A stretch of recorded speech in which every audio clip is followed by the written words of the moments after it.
건강톡톡 시간입니다. 명절 연휴가 코앞으로 다가왔는데요. 명절하면 빠지지 않고 등장하는 단어 바로 명절 증후군입니다. 네, 명절엔 음식을 준비하건 장거리 운전을 하건 자칫 스트레스를 유발할 수 있는데 오늘은 박광식 의학 전문 기자와 함께 추석 명절 건강 팁 알아보겠습니다. 박 기자, 명절 지나면 저는 체중이 확 늘어있던데요. 이게 주의할 점 좀 알려주세요. 네, 이 명절에는 준비한 사람의 정성을 봐서라도 안 먹을 수도 없고요. 그렇죠. 또 맛깔난 음식을 보면 또 식욕이 돋는 것도 사실입니다. 그런데 명절 음식은 평소 음식과 달리 열량이 2배 이상 차이가 납니다. 보통 한 끼 열량을 500kcal를 잡는데요. 밥 한 공기가 300kcal를 차지합니다. 추석 음식 중 이 송편 5개면 300kcal로 밥 한 공기와 비슷하고요. 약과 한 개가 170kcal니까 2개만 먹으면 이것도 밥 한 공기입니다. 식혜도 200ml 기준 한 컵이 250kcal에 달합니다. 칼로리 생각하면서 식사량을 조절하는 게 좋고요. 과일도 무턱대고 먹다가는 살찌기 쉬운데요. 사과 한 개가 95kcal, 배 한 개가 123kcal니까 한두 조각 정도만 먹는 게 좋습니다. 또 요리할 때 될 수 있으면 기름을 적게 쓰는 것도 방법인데요. 채소는 한 번 데쳐서 조리하고 기름 대신 물로 볶을 수 있는 건 물을 사용하는 게 좋습니다. 튀겨야 할 음식들은 될 수 있으면 큼직하게 썰고요. 팬을 먼저 뜨겁게 달군 뒤에 기름을 두르면 기름 흡수를 가급적 줄일 수 있습니다. 고기도 굽는 것보다는 오븐이나 찜을 하는 게 좋고요. 송편에는 참기름을 적게 바르는 것도 조금이나마 칼로리 섭취를 줄이는 지름길입니다. 이렇게 주의했는데도 과식을 피하지 못했다면 더 먹은 만큼 많이 움직여줘서 칼로리를 소모해주는 게 좋습니다. 네. 또 우리가 걱정되는 게 명절 고향을 오갈 때 장거리 운전하시잖아요. 그러면 허리 건강이 참 좋지 않을 것 같은데 어떻습니까? 네, 실제로 명절 이후에 허리 통증으로 병원을 찾는 사람들이 실제로 많은데요. 대부분 장시간 운전 때문입니다. 명절에는 차도 막히고 평소보다 운전 시간이 훨씬 길어져서 모든 근육과 관절에 무리가 갈 수 있습니다.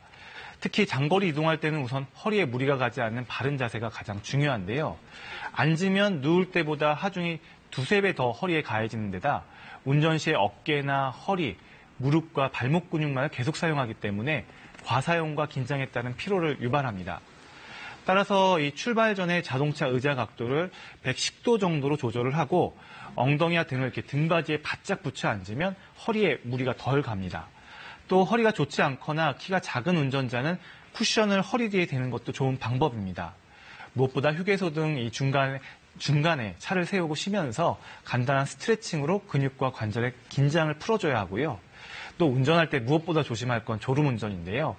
과식 후 운전은 졸릴 수 있어서요. 운전 전에 약간 배고픈 듯 식사하고요.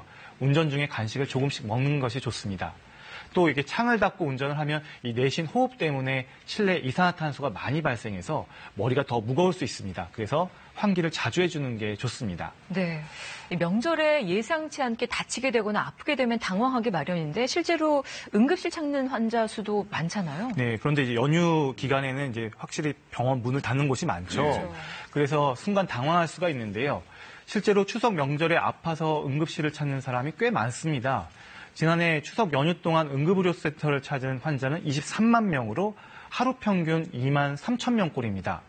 명절 당일과 그 다음 날의 응급의료센터 이용이 가장 많았는데요.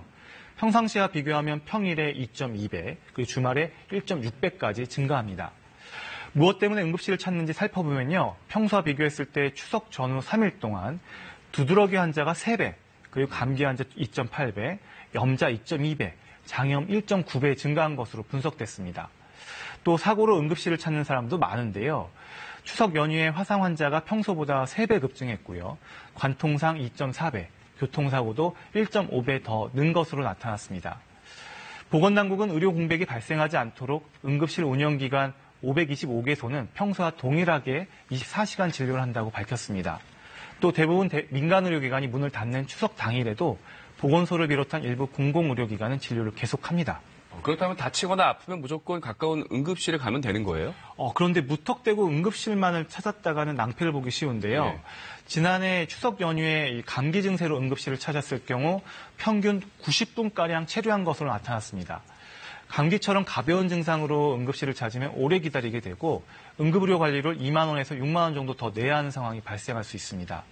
이럴 때 문을 연 병의원이나 보건소 등을 확인해서 이용하는 게 훨씬 효율적인데요.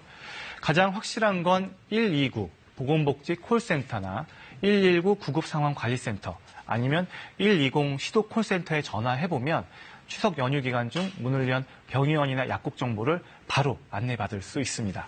네, 오늘 건강똑똑 추석 명절 건강 팁 알아봤습니다. 고맙습니다.